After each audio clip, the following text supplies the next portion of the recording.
အဖိုးအိုတဦးဟာမြေပြင်ပေါ်ကရွှေတုံးတွေကိုတတုံးချင်းလိုက်ကောက်နေပါတယ်။နောက်ဆုံးတတုံးကိုကောက်ပြီးမှတော့သူ့လက်ထဲမှာကြောက်ခဲတစ်လုံးကိုအသာလေးစုပ်ကင်ထားလိုက်တယ်။အဲ့ဒီအချိန်မှာပဲအရာရှိဖြစ်သူကသူ့ကိုပြစ်တက်ဖို့အမိန့်ပေးလိုက်ပါတယ်။အဖိုးအိုကလည်းလက်ထဲကကြောက်ခဲနဲ့မြေမြုပ်မိုင်းကိုလှမ်းပေါက်လိုက်ရာပောက်ကွဲမှုကြီးဖြစ်သွားပါတော့တယ်။အရာရှိကထိတ်လန့်တကြားနဲ့စစ်သားတွေကိုအရှိတက်တဲ့ကိုဝိုင်းပစ်ဖို့အော်ဟစ်ခိုင်းစေပေမဲ့မမျှော်လင့်ထားတာတစ်ခုဖြစ်လာပါတယ်။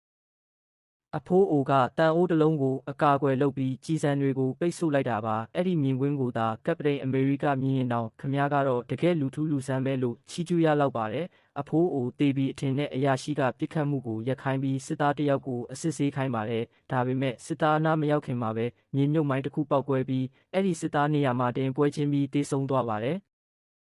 အရာရှိကနောက်ထပ်စစ်သား2ယောက်ကိုဘေးတစ်ဖက်တစ်ချက်ကနေထက်လွတ်ပေမဲ့3စက္ကန့်တောင်မခံပဲအသက်ပြောက်ကုန်ကြပြန်တဲ့နောက်ဆုံးမှာတော့အရာရှိကလမ်းရှင်းဖို့အတွက်အမျိုးသမီး3မန်း2ယောက်ကိုရှေ့ထွက်ခိုင်းလိုက်ပါတယ်အဲ့ဒီအချိန်မှာအဖိုးအိုကတော့လွတ်မြောက်သွားပါပြီသူဟာအရန်ကိုမောဟိုက်နေပြီးပျက်စီးနေတဲ့ကားတစ်စီးအောက်မှာပုန်းနေပါတယ်သူ့တန်ရာကိုခါပတ်နဲ့တင်းတင်းချီပြီးကြီးစံကိုဆေးမပါပဲကိုဘာသာကိုဆွဲထုတ်လိုက်ပါတယ်နာကျင်လွန်းလို့သူတတိလစ်သွားခဲ့တယ်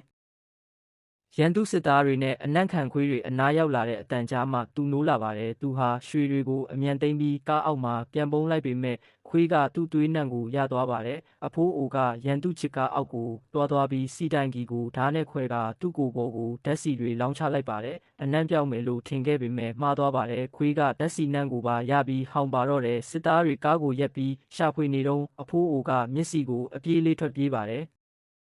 ဒါပေမဲ့လက်ဖြောင့်စစ်သားကသူ့ခြေထောက်ကိုပြစ်ခတ်လိုက်ပြီးအရာရှိကသူ့ကိုအရှင်ဖမ်းဖို့အော်ပြောလိုက်တဲ့ခွေးကသူ့နောက်ကိုလိုက်လာတဲ့အခါအဖိုးအိုကမိချစ်ကိုချစ်ပြီးသူ့ကိုယ်သူမိရှို့လိုက်ပါတယ်ခွေးကကြောက်လန့်ပြီးရက်သွားချိန်မှာသူကတော့မိတောက်တွေနဲ့အတူမြစ်ထဲကိုခုန်ချလိုက်ပါတယ်သူတဲလာတဲ့ရွှေတွေကလေးလွန်းလို့ရေအောက်ကိုနစ်မြုပ်ပြောက်ကွယ်သွားပါတယ်စစ်သားတွေကရေမကူးတတ်လို့နောက်ကလိုက်မလာနိုင်ကြပါဘူးနိုင်ဝက်လောက်ကြာမှအဖိုးအိုကရေပေါ်ကိုအသက်လူပြီးတက်လာပါတယ်